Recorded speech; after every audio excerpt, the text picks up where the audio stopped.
Now, this week, the Work and Pension Secretary Amber Rudd said she now accepted a no-deal Brexit should be part of the armoury of any future Prime Minister. That surprised some people, as just a few months ago, she defied the Tory whip to try to rule out a no-deal.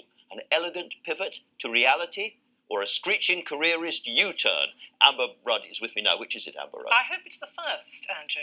An elegant pivot. You accept you've changed? I accept I've changed, but I accept the circumstances have changed as well. When I did that in March with a number of my colleagues, we were trying to make sure that we had more time to look at alternative strategies.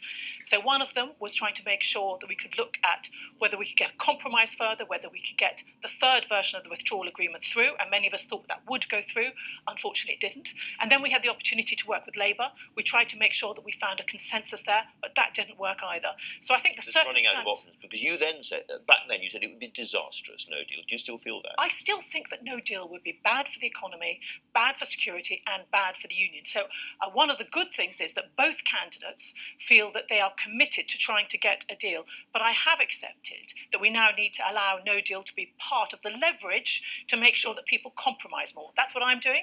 I'm doing a bit of compromising. I would hope that the EU will compromise and that the ERG will compromise too. Well, let's look at the other things you said back at the same time. You said, is it another referendum preferable to no deal? Absolutely. Do you still agree with that? I don't anymore, no, because I think that we've run out of looking at all those options. We've looked at indicative votes. We've had a number of votes on alternative ways of handling the expiring of Article 50, which now expires at the end of October. And I think that the best plan we've got now is one where we leave no deal as part of the leverage, but also acknowledging that nobody wants that. And Boris Johnson, I know, has said it's only a 1 in a million chance. Jeremy Hunt has a clear plan. But you also said, because you were very lucid about it, you said, we are not leaving on the 31st of October with a deal. Parliament will block a no-deal Brexit, and there isn't time to do a revised deal. My view is that a new Prime Minister should sit down with the new EU Commissioner on the 1st of November and negotiate a new deal for Britain. Again, is that still your view? I still think that Parliament may well block a no-deal Brexit. The numbers are potentially there to do it, and we have to be aware of that. And that there still isn't time to do a revised deal. I have been very impressed by Jeremy Hunt's ability to set out a clear plan, to say how he's going to do it, and if I may say so, all the time while being Foreign Secretary in a very busy time. He's been running across the country, doing all these hustings, and also being a very effective Foreign Secretary. So I've got a bit more confidence than I would have expected when I wrote that he can actually do this. So you still think that a new Prime Minister could sit down on the 1st of November with the new Commissioner and negotiate a new deal? Because if you do think that, you can't serve in a Boris Johnson cabinet. Well, I'm not interested at the moment in talking about anybody's cabinet except Jeremy Hunt's. We're still in the middle of the leadership race. Laura Koonsberg announced just a few days ago that she expected that only half of the Tories had voted. So we think that they're still breaking quite dramatically towards Jeremy. So I'm still out here fighting for Jeremy Hunt, who I think would be the better Prime Minister. That's absolutely clear, but would you serve in a Boris Johnson cabinet? Well, as I say, I'm fighting for a cabinet for Jeremy Hunt, and while that is still the case, I don't think we should speculate on the alternative candidate. You very, very famously said that Boris Johnson was the life and soul of the party, but you wouldn't want him to drive you home afterwards. Have you changed your view about him? Andrew, I know you're very keen for me to talk about Boris, but I am backing Jeremy Hunt, so I'm not going to indulge in all the chat about the alternative candidate when I'm still fighting for every vote for Jeremy. The reason I'm asking about this is that some people looking at your change in position are saying this is pure careerism. You want to be in a Boris Johnson cabinet. You'd like to have one of the senior officers of state in a Boris Johnson cabinet. That is what all of this is about.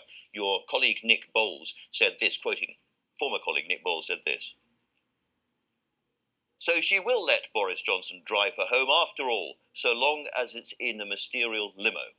I saw that, but I wonder if you saw the next tweet that Nick Bowles also put up, which was reflecting on the work that I've been doing in the Work and Pensions Department, the good work he was kind enough to say that I've been doing there, and that is what is driving me to make the point that there is an important job to be done here in my department. He's a generous-spirited fellow, and I want to come on to the Work and Pensions Department right now. Is it still the case that you believe that a no-deal Brexit would increase homelessness, the use of food banks and possibly even suicide in this country. I haven't been saying that. I maintain my position that a no-deal Brexit is bad for this country and will be difficult to handle. And to be fair, even most Brexiteers say that at the very least it will have adverse consequences. So I'm very clear that we need to be frank with the British people, that no deal is not easy. It'll be something that will challenge us. But if we have to do it, we have to have it there as a backstop, as to coin a phrase, by the end of October. But I'm no longer saying that I will lie down in front of the bulldozers if it arrives. Well, because the reason I'm asking, there was a leaked document from your department, went to the Times a little while ago, and it said that civil servants needed to explore how we would deal with a rise in homelessness and other potential impacts, like a rise in suicide rates or an increase in food banks use. That is the advice going around in your department. And I'm asking, as the head of the department, Yes. Have you seen that, and do you agree with it or not? So there are two parts, if I may say, to no deal that would impact on my department. One of them is, are we ready for it in terms of making sure that we pay the pensions, we pay the benefits overseas as we would need to if there was a no deal? And the answer to that is yes, we are ready for that.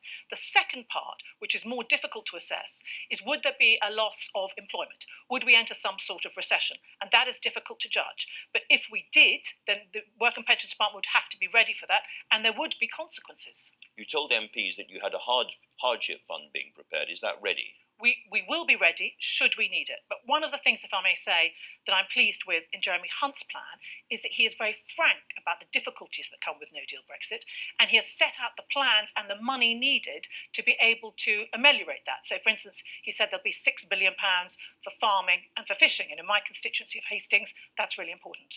Can you give us some indication of how big the hardship fund is going to be? No, at the moment we're still looking at what might be needed. And are you hiring more officials just in case there's a rise in unemployment around?